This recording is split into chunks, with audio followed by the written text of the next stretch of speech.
లోకం ఆడదానికి ఇచ్చే విలువ ఏంటో తెలుసా అండి? లోకం, సమాజం. డబ్బున్న భర్త ఉంటే ఒక విలువ ఇస్తారు,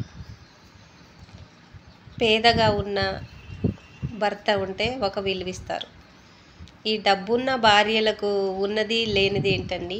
ఈ పేదరికంలో ఉన్న వారి భార్యకు ఉన్నది లేదేంటి? జాబులు చేసే వాళ్ళ భార్యలకు ఒక విలువ, కష్టం చేసే భార్యలకు ఒక విలువ. ఇద్దరు ఆడోళ్ళు కాదా? తేడా ఎక్కడ? డబ్బులోనా? అలా ఉందండి ఈ సమాజం. డబ్బున్న వారి భార్యలకు ఒక విలువ, కష్టం చేసుకునే బ్రతికే భార్యలకు ఒక విలువ.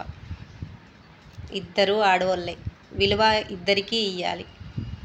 ఎందుకో జనం అనేది, చెప్పాను కదండి, మనిషికి మనిషే స్వార్థం.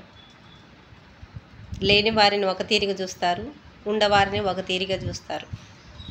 మరి ఈ సమాజం ఏంటో, అందరినీ సమానంగా చూడలేరు.